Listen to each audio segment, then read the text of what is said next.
அஸ்ஸலாமு அலைக்கும் வரஹ்மத்துல்லாஹி தஆலா வபரகாத்துஹு. கனிமிக்க அல்லாஹ்வின் நல்லடியார்களே, நம்முடைய வாழ்க்கையில் நாம் சந்திக்கிற பெற்றிருக்கிற மிக உன்னதமான உயர்தரமான ஒரு விஷயம் இருக்கிறது என்று சொன்னால் அதுதான் ஈமான். அந்த ஈமானை அழகுபடுத்தக்கூடிய அம்சம் என்பது நம்முடைய குணாதிசயங்கள். நம்முடைய வாழ்க்கையில் நாம் மேற்கொள்ளுகிற நல்ல பழக்க வழக்கங்களும் நாம் எடுத்திருக்கிற நற்குணங்களும் தான் நம்முடைய ஈமானுக்கு காலமெல்லாம் அழகூட்டக்கூடியதாக இருக்கிறது. அந்த வகையில் நாம் பார்க்கிறோம், நபி ஸல்லல்லாஹு அலைஹி வஸல்லம் அவர்கள் அற்புதமான ஒரு விஷயத்தை ஹதீஸின் வாயிலாக நமக்கு சொல்லித் தருகிறார்கள். அத்தஅன்னி மினல்லாஹ் அல் அஜ்லத்து மினஷ் ஷைத்தான். அத்தஅன்னி மினல்லாஹ், நிதானமாக ஒரு மனிதன் நடந்து கொள்ளுதல் என்பது அல்லாஹ்வின் புறத்திலிருந்து உண்டான குணம். அதேபோல் ஒரு மனிதன் அவசரப்படுவது ஷைத்தானின் புறத்திலிருந்து ஏற்படக்கூடிய ஒரு குணம் என்று நபி ஸல்லல்லாஹு அலைஹி வஸல்லம் சொல்லியிருக்கிறார். இந்த ஹதீஸின் அடிப்படையில் தான் இன்றைய ஜுமாவின் உபதேசத்தை நாம் வரையறுத்திருக்கிறோம்.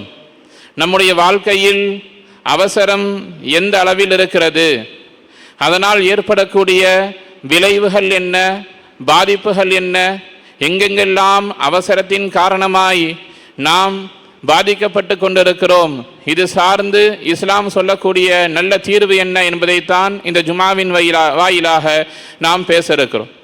அல்லாஹு ஜல்ல ஷானஹு தஆலா கேட்கக்கூடிய நல்ல விஷயங்களில் மனநிறைவோடு அவற்றை எடுத்து அமல் செய்யக்கூடிய நல்ல பாக்கியத்தை நம் அனைவருக்கும் தந்திரல்வானா. ஆரம்பமாய் நாம் பார்க்கிறோம் பிரார்த்தனை, துஆ. அல்லாஹு ஜல்ல ஷானஹு தஆலா கூட திருமறையில் பேசுகிற பொழுது வயதுல் இன்சானு பிஷர்ரி துஆஹு பில் கைர், மனிதன் நம்மிடத்தில் நலவை கேட்பதை போல சமயங்களில் தீய விஷயங்களையும் கேட்கத்தான் செய்கிறான். வகானல் இன்சானு அஜூலா, மனிதன் அவசரக்காரனாக இருக்கிறான் என்று அல்லாஹ் திருமறையில் பேசுகிறான். நம்மை பொறுத்தவரை ஏதாவது கஷ்டங்கள் சிரமங்கள் ஏற்பட்டால் கையேந்துகிறோம், துஆ செய்கிறோம்.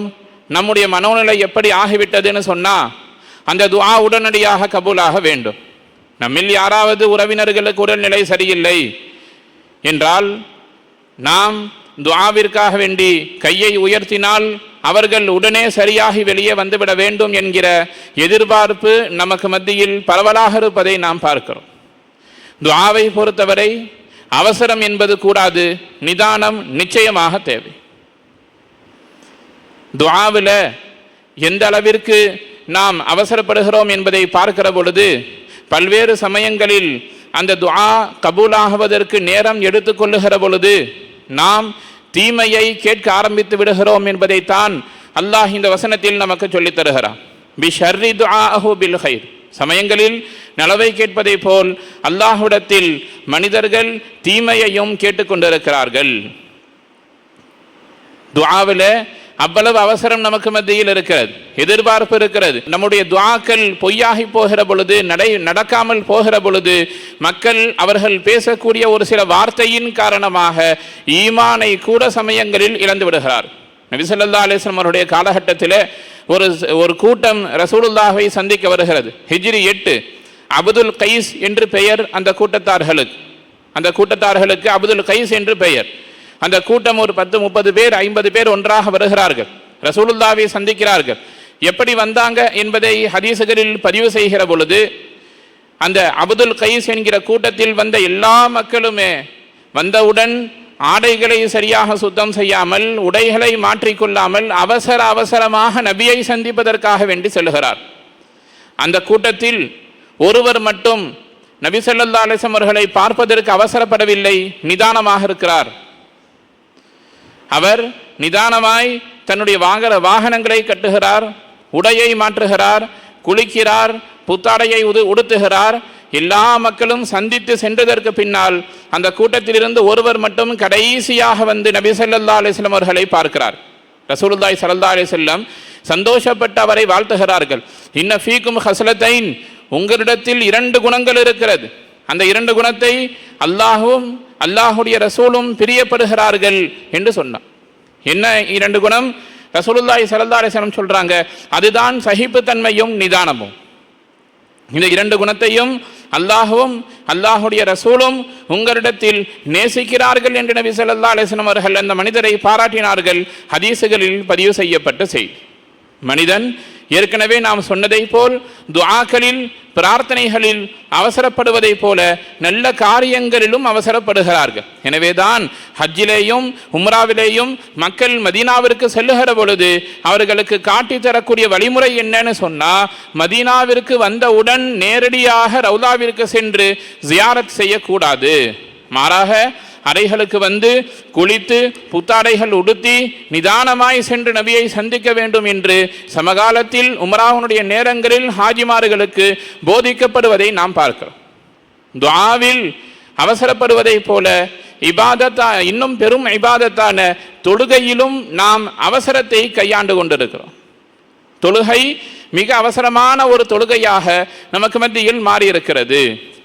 நபி ஸல்லல்லாஹு அலைஹி வஸல்லம் அவர்கள் அற்புதமாய் ஒரு ஹதீஸில் சொல்லுவாங்க, திருடர்களில் மோசமான பெரும் திருடன் யார் தெரியுமா என்று கேட்டுவிட்டு நபி ஸல்லல்லாஹு அலைஹி வஸல்லம் அவர்கள் சொல்லுவார்கள், ருகூஇலும் சுஜூதிலும் அவசரம் காட்டுகிறானே அவன்தான் பெரும் திருடன் என்று நபி ஸல்லல்லாஹு அலைஹி வஸல்லம் சொல்லுவாங்க. இபாதத் செய்வதற்காக வேண்டி உள்ளே வந்ததற்கு பின்னால் அங்கே அவசரம் எதற்காக வேண்டி இருக்க வேண்டும் என்று நாம் யோசிக்க கடமைப்பட்டிருக்கிறோம். ரசூலுல்லாஹ் ரொம்பவே கண்டித்திருக்கிறார்கள். ருக்கு சுஜூதில் அவசரம். ருக்குவில் ஒரு தஸ்பீஹை ஓதி செய்யக்கூடிய மக்களும் இருக்கத்தான் செய்கிறார்.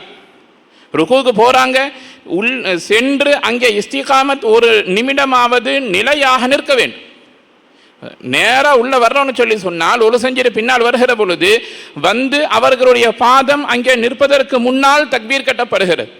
தக்பீர் கட்டி அவர்கள் ருக்குவுக்கு சென்று ருக்குவில் விழுவதற்கு முன்னால் உடனடியாக எழுந்து விடுகிறார்கள். சஜிதாவுக்கு போறாங்க, நெற்றி படுகிறதா, மூக்கு தரையில் படுகிறதா, கை படுதா, கால் படுதான்னு தெரியல. சஜிதாவுக்கு போன அடுத்த நொடி எழுந்து விடுகிறார்கள். ரசூலுல்லாஹ் வன்மையாக கண்டிக்கிறார்கள், இபாதத்தில் அவசரம் கூடாது. மிக முக்கியமாக தொழுகையில் அவசரம் அறவே கூடாது. எவ்வளவு நேரம் ஆகிவிடப் போகிறது தொழுகையை நிதானமாய் தொழுவதற்கு? நம்மில் எத்தனை நபர்கள் ருக்குவில் 7 to 10 தஸ்பீஹுகள் ஓதுகிறார்கள். சுப்ஹான ரப்பியல் அலீம், சுப்ஹான ரப்பியல் அலா ருக்குவிலும் சஜிதாவிலும் ஓத வேண்டும். 7 to 10 தஸ்பீஹ், 11 தஸ்பீஹ் யாராவது ஓதுகிறார்களா? குறைந்தபட்சம் 1 to 3 தான் ஓதுகிறார்கள். ஒருவேளை தொழுகையில் இமாம் ருக்குவையோ சஜிதாவையோ நீட்டிவிட்டாலும் கூட அது ஒரு விமர்சனத்திற்கு உட்படுத்தப்படுவதாக கூட சமயங்களில் மாறிவிடுகிறது. ஏன் இவ்வளவு நேரம் இருக்கணும்? ருக்கு சுஜூதை அளவாக செய்ய வேண்டியதுதான். வயது மூத்தவர்கள் இருக்கத்தான் செய்கிறார்கள். எங்களால் எப்படி குமிய முடியும், எங்களால் எப்படி சஜிதாவில் இருக்க முடியும் என்று தொழுகையை கூட விமர்சிக்கக்கூடிய அளவிற்கு சமுதாயம் மாறியிருப்பதை நாம் பார்க்கிறோம். எல்லாவற்றுக்கும் மேலாக தொழுகை எப்பொழுது பிரச்சனையாகிறது தெரியுமா? வருஷத்துக்கு ஒரு தடவை, வருடத்திற்கு ஒரு முறை தொழுகை சர்ச்சையாக்கப்படுகிறது. நிறைய நபர்கள் இதை பற்றி வெளியில் பேசுவதில்லை, பரவலாக கவனத்தில் கொள்வதில்லை. ரமதானுடைய காலம் வந்தால் தராவீஹனுடைய நேரத்தில் தராவீஹை தொழு வைத்ததற்கு பின்னால் ஹாஃபில் வெளியே வருகிற பொழுது நிறைய நபர்கள் முசாஃபா செய்வார்கள். ரொம்ப அழகா ஓதுனீங்க, அற்புதமாய் ஓதினீர்கள், நான் நிறைய பள்ளிவாசலில் தொழுது இருக்கிறேன், உங்களை மாதிரி யாரும் தொழு வச்ச மாதிரி தெரியல, கிராத் ரொம்ப சூப்பராக இருந்துச்சு, தொழுகை நல்ல அருமையாக இருந்துச்சு, நாளையிலிருந்து கொஞ்சம் சீக்கிரம் முடிச்சுட்டா நல்லா இருக்கும் என்று சொல்லக்கூடிய, கடந்த வருடம் வரை சொல்லக்கூடிய நிறைய பெரியவர்கள் இருக்கிறார்.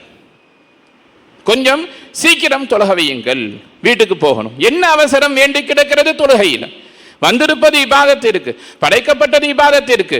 திராத்தை கேட்பதுதான் தராவீஹினுடைய நோக்கம், இரவு வணக்கம்தான் தராவீஹின் நோக்கம். ரசூலுல்லாஹ்வுடைய காலத்தில் நின்று தொழுகையை போலெல்லாம் நாம் தொழுக ஆரம்பித்தால், தொழுக வைக்க ஆரம்பித்தால் தொழுகையாளிகளில் பெரும்பான்மையானவர்கள் வெளியில் சென்று விடுவார்கள் என்பதுதான் நிதர்சனமான உண்மை. தொழுகையில் இருக்கக்கூடிய இன்னொரு பெரிய பிரச்சனை என்னன்னு சொல்லி சொன்னால், ருக்கூவிலும் சுஜூதிலும் அவசரத்தின் காரணமாக இமாமை முந்தி செல்வது நிறைய நடக்கிறது. நிதானத்தோடு செய்கிறார்களா, அவசரத்திற்காக வேண்டி செய்கிறார்களா, அல்லது எனக்கு தொழுகையின் சட்டம் தெரியும் என்று தெரிந்து செய்கிறார்களா என்பதை நம்மால் புரிந்து கொள்ள முடியவில்லை. மார்க்கத்தில் மிக வன்மையாய் கண்டிக்கப்பட்டது தொழுகையில் காட்டக்கூடிய அவசரம். இதைத்தான் ரசூலுல்லாஹ் கண்டிக்கிறார்கள். எப்படின்னா, யார் இமாமிற்கு முந்தி செல்லுகிறார்களோ ருக்குவிலும் சஜிதாவிலும் அவர்களுடைய முகம் கழுதையை போல் நாளை மறுமையில் எழுப்பப்படும்.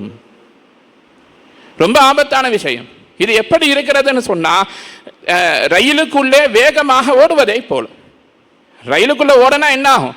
ஓடிக்கிட்டே இருக்க வேண்டியதுதான். இலக்கை சென்று அடைய வேண்டும்னா அந்த ரயில் எப்பொழுது போய் நிற்கிறதோ அப்பொழுதுதான் நாம் அங்க போய் சேர முடியும். நான் அவசரமா போகணும்னு சொல்லி ரயிலுக்குள்ளேயோ பஸ்ஸுக்குள்ளேயோ ஓடணும்னு சொன்னா ஏதாச்சும் ஒரு இடத்துல போய் முட்டிட்டு நிற்க வேண்டியதுதான்.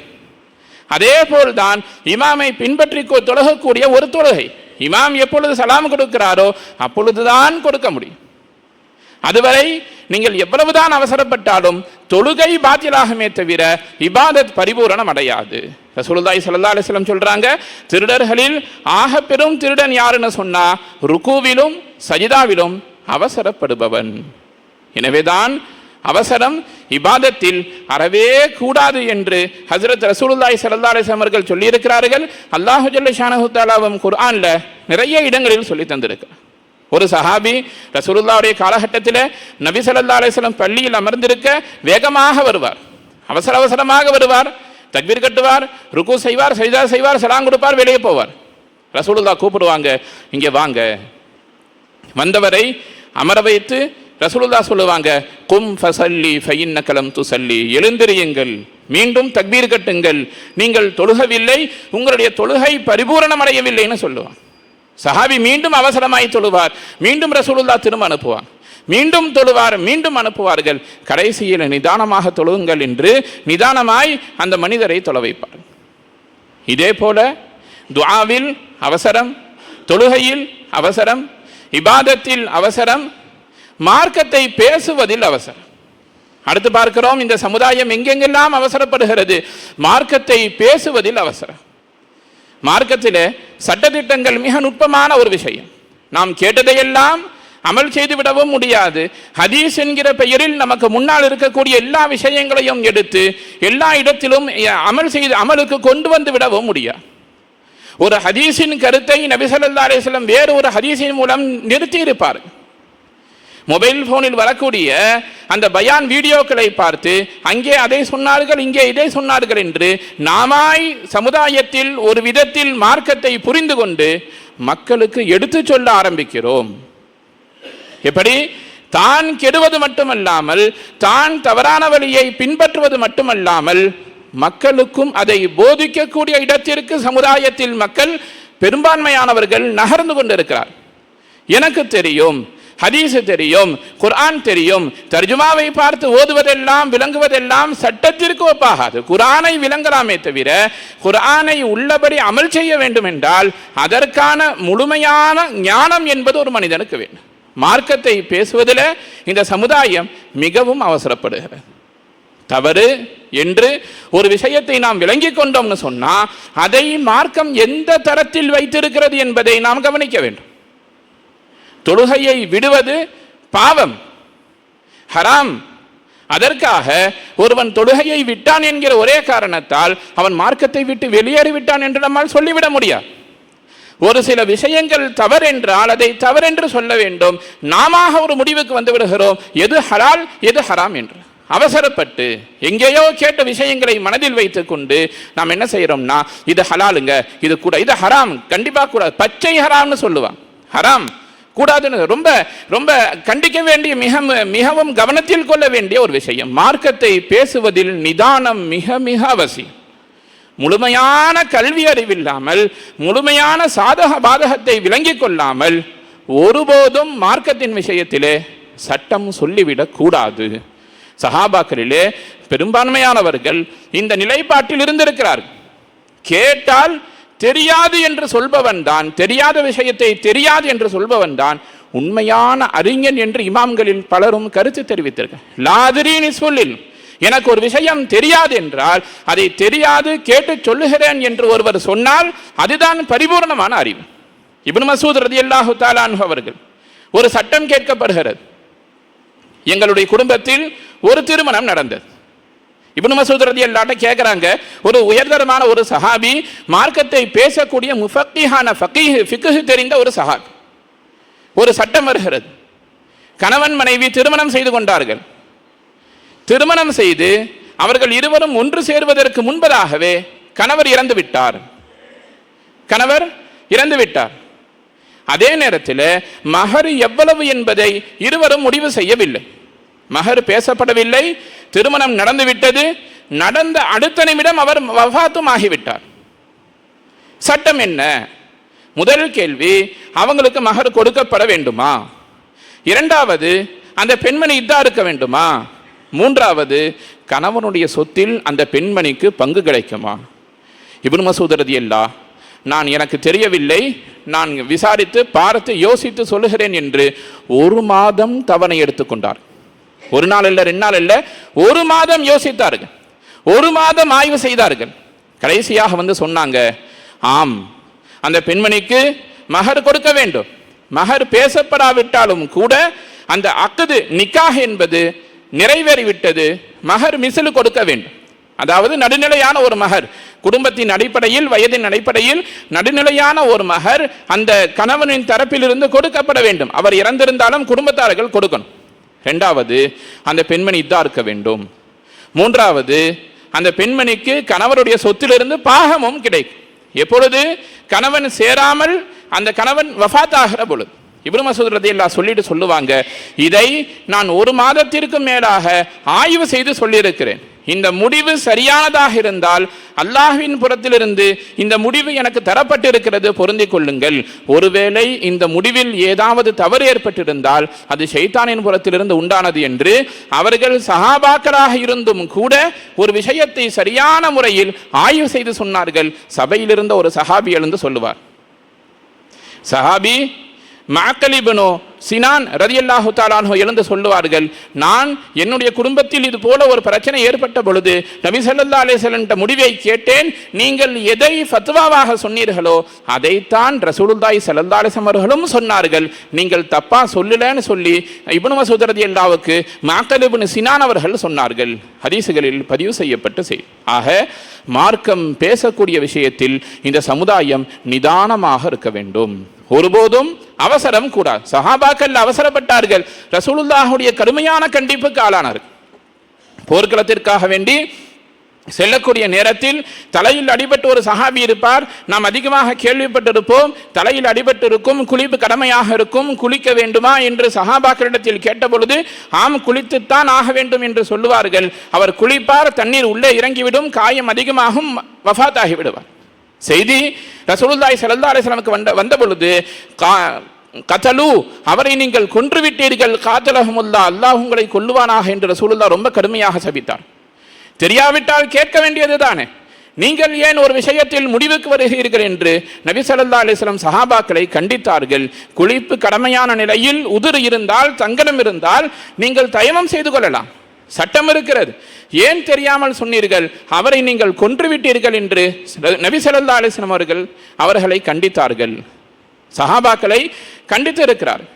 சமுதாயத்தில் அவசரம் ஒரு தவிர்க்க முடியாத ஒரு அம்சமாக மாறி இருக்கிறது, தீர்க்க முடியாத பெரும் நோயாக மாறிவிட்டு.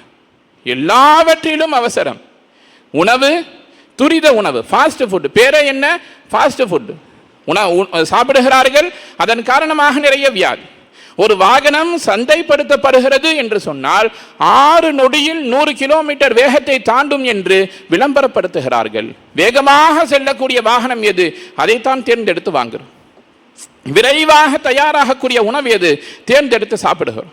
சம்பாதிப்பதில் அவசரம், திருமணத்தில் அவசரம், முடிவெடுப்பதில் அவசரம், வியாபாரத்தில் அவசரம், எல்லா ஏதாவது ஒரு சிக்கல், பிரச்சனை, இன்னல் வந்தா யோசிப்பதே கிடையாது, ஒரு முடிவுக்கு வந்து விடுகிறோம்.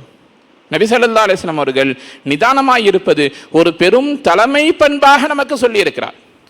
அவசரப்பட்டு இறங்கி அடித்து உடைத்து ஒரு இடத்தை நாசமாக்குவதற்கு பெரிய அறிவு தேவையில்லை. ஒரு மஜ்லிஸை ஹராபாக்குவதற்கு, அழிப்பதற்கு, நாசமாக்குவதற்கு உடலில் பலம் இருந்தால் போதும்.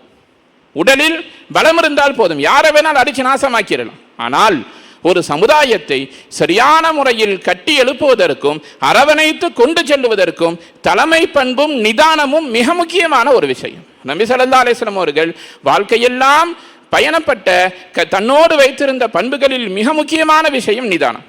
நிறைய வரலாறுகளை நாம் கேட்டிருக்கிறோம். பல்வேறு சமயங்களில் நாம் அந்த இடத்தில் இருந்தால் நிச்சயம் கோபப்பட்டிருப்போம் என்கிற சந்தர்ப்பத்தில் கூட நபி ஸல்லல்லாஹு அலைஹி வஸல்லம் அவர்கள் மிக நிதானமாக இருந்திருக்கிறார். மிக நிதானமாக நாம் நடந்து கொள்ள வேண்டும் என்பது ஆக பெரும் தலைமை பண். இன்னும் எந்தெந்த விஷயங்களில் எல்லாம் இந்த சமுதாயம் அவசரம் காட்டிக் கொண்டிருக்கிறது, நிதானத்தை இழக்கிறது என்று பார்த்தால் பெரும்பாலும் குடும்ப பிரச்சனை. ஏதாவது ஒரு இடத்தில் சிக்கல் சிரமம் இல்லாமல், பிரச்சனைகள் இல்லாமல் குடும்ப வாழ்க்கையை யாராலும் தாண்ட முடியாது. இன்க்ளூடு நபி ஸல்லல்லாஹு அலைஹி வஸல்லம் அவர்களோடு சேர்ந்தே தவிர. ரசூலுல்லாஹ்வுடைய வாழ்க்கையில குடும்ப பிரச்சனை இல்லாமல் இல்லை. மனைவிமார்களுக்கும் ரசூலுல்லாஹி ஸல்லல்லாஹு அலைஹி வஸல்லம் அவர்களுக்கும் மத்தியில கருத்து வேறுபாடு ஏற்பட்டு இருக்கிறது. மாசம் எங்களுக்கு செலவுக்கு கொடுக்கக்கூடிய தொகை போதவில்லை என்று எல்லா மனைவிமார்களும் ஒன்று சேர்ந்து ஸ்ட்ரைக் பண்ணினாங்க. உமர் ரலியல்லாஹு உள்ளே வந்து பஞ்சாயத்து செய்தார்கள். நீண்ட வரலாறு, தனியான வரலாறு. குடும்ப பிரச்சனையை சந்திக்காமல் எந்த குடும்பஸ்தனாலும் தன்னுடைய வாழ்க்கையை நடத்திவிட முடியாது. ஆனால் நிதானம் இருப்பதில்லை. கணவனாய் இருந்தாலும் சரி, பெரும்பாலும் பெண்கள் தரப்பில் அவசரமாக அந்த பிரச்சனையை முடிவுக்கு கொண்டு வர வேண்டும் என்கிற நோக்கத்தில் தலாக்கை நோக்கி சென்று விடுகிறார்கள். தலாக் வாங்கிரு, ஏதாச்சும் ஒரு பிரச்சனையா, சரியில்லையா, முடியலையா, உடனே வாங்கு தலாக். எழுதும் பொழுதே மூன்று தலாக்கோடு சேர்ந்துதான் எழுதப்படுகிறது, சொல்லப்படுகிறது. மார்க்கம் பல்வேறு படித்தரங்களை வைத்திருக்கிறது குடும்ப விஷயத்தில். நீங்கள் குடும்ப விஷயம் அது தனியா நாம பேச வேண்டிய விஷயம். ஒரு சாராம்சமாக நாம் சொல்லணும்னு சொன்னா, குடும்பத்தில் பிரச்சனை வந்தால் தலாக்கில் சென்று முடிகிறது. அதே கொஞ்ச காலத்திற்கு பின்னால் சரியான புரிந்துணர்வு வந்தவுடன் சேர்ந்து வாழ்றதுக்கு வழி இருக்குதான்னு சொல்லி மதரசாக்களாக பள்ளியாக இமாமை தேடி சென்று கொண்டிருக்கிறார். நிறைய பிரச்சனைகளை நாமே நேரில் சந்தித்திருக்கிறோம். பிரச்சனை வரும், தலாக்காகும், கையெழுத்து போட்டுருவாங்க. கடைசியில் வந்து நம்மிடத்தில் அந்த பேப்பரை எடுத்துட்டு வந்து கொடுத்து சொல்லுவாங்க, நான் சரியா படிச்சு பார்க்கல, ஏதோ கேட்டாங்க, கையெழுத்து போட்டுட்டேன், இது தலாக்குன்னு சொல்றாங்க, சேர்ந்து வாழ்றதுக்கு வழி இருக்குதான்னு கேட்டு வரும். அந்த பெண் இவரைத்தான் திருமணம் செய்வேன் மீண்டும் வந்து நிற்கும். இந்த பையனும் அவங்களைத்தான் கல்யாணம் முடிப்பேன்னு வந்து நிற்பான். இந்த நிதானமும் இந்த சமயோஜிதமும் பிரச்சனை வருகிற பொழுது குடும்பத்தில் இருந்துச்சுன்னு சொல்லி சொன்னா மனமுறிவுகள் தவிர்க்கப்படும். அவசரம், குடும்ப வாழ்க்கையிலும் அவசரம், சம்பாதிப்பதும் அவசரம். ஏதோ கையில் இருப்பதை வைத்து அளவாக சின்னதா ஒரு வீட்டை கட்டி சரியாக இருக்கலாம், பிரச்சனை இல்லை. ஆனால் அவசரம், வர்ற வியாபாரத்தை தவறாக கணக்கிட்டு கடனை உடனே வாங்கி பேங்க்ல லோன் எல்லாம் வாங்கி பெரிதாக வீட்டை கட்டி ஒரு மாசம் கூட வீட்டில் இருக்க முடியல. உடனடியாக அந்த கடனை சரியாக செலுத்த முடியாமல் வீட்டை விற்க வேண்டிய சூழ்நிலை, வியாபாரத்தை நிறுத்த வேண்டிய சூழ்நிலை. ஒரே வியாபாரம் ஊர்ல 100 பேர் செய்தால் எப்படி இருக்கும்? லாபம் வருகிறது என்பதற்காக வேண்டி அவசரமாக அடுத்தவர்களை பின்பற்றி பொருளீட்டுதலில் அவசரம், குடும்ப வாழ்க்கையில் அவசரம், இபாதத்தில் அவசரம், இப்படியாக எல்லா இடத்திலும் அவசரத்தின் காரணமாக இந்த சமுதாயம் நிறைய விஷயங்களை இழந்துவிட்டது. கவனிக்க வேண்டும். அத்தஅன்னீ மினல்லாஹ், ஒரு மனிதன் நிதானமாய் செயல்படுதல் என்பது அல்லாஹ்வின் புறத்திலிருந்து உண்டான ஒரு பெரும் நிஅமத், அருள். ஒரு நிமிடம் நின்று நிதானமாய் யோசித்து முடிவு செய்ய வேண்டும். எந்த காரியமாக இருந்தாலும் சரி. ரொம்ப அதிகமாக சம்பளம் தரக்கூடிய வேலைகளில் ஒன்றுதான் விமானத்தை ஓட்டக்கூடிய வேலை. பைலட்டுகளுக்கு லட்சத்தில் சம்பளம். ஆனா அவர்கள் உடல் உழைப்பை கொடுக்கிறார்களான்னு கேட்டால் கிடையாது. ஏசியில் ஜம்முன்னு போவாங்க, உட்காருவாங்க, ஒரு சில பட்டன்களை அழுத்துவார்கள், விமானம் பறக்கும் இறங்கும்.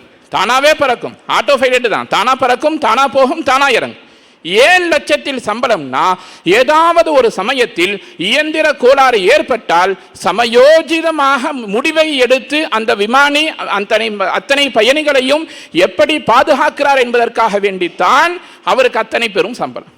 ஏதாச்சும் பிரச்சனை வந்தா கரெக்டா யோசனை பண்ணி அந்த விமானத்தை அவர் காப்பாற்ற வேண்டும். அரசின் உயர் பதவியில் இருக்கக்கூடியவர்களுக்கெல்லாம் 7 லட்சத்தில் சம்பளம் வழங்கப்படுகிறதுன்னு சொன்னா அவர்கள் சரியான முடிவை எடுக்கக்கூடிய தலைமைத்துவத்தில் இருக்கிறார்கள். எனவே ஒரு சமுதாயம் சரியான கட்டமைப்பில் இருக்க வேண்டும் என்று சொன்னால், ஒரு குடும்பம் நிதானமாக செயல்பட வேண்டும் என்று சொன்னால், சரியான முடிவை சரியான நேரத்தில் ஒரு மனிதன் எடுக்க வேண்டும், நிதானமாக இருக்க வேண்டும். அவசரம் அறவே கூடாது என்று இஸ்லாம் நிறைய இடங்களில் சொல்லும். வகானல் இன்சானு அஜூலம். அல்லாஹு ஜல்ல ஷானஹு தஆலா பேசுகிற பொழுது குர்ஆன்ல மனிதன் அவசரக்காரன் என்று சொல்கிறான்.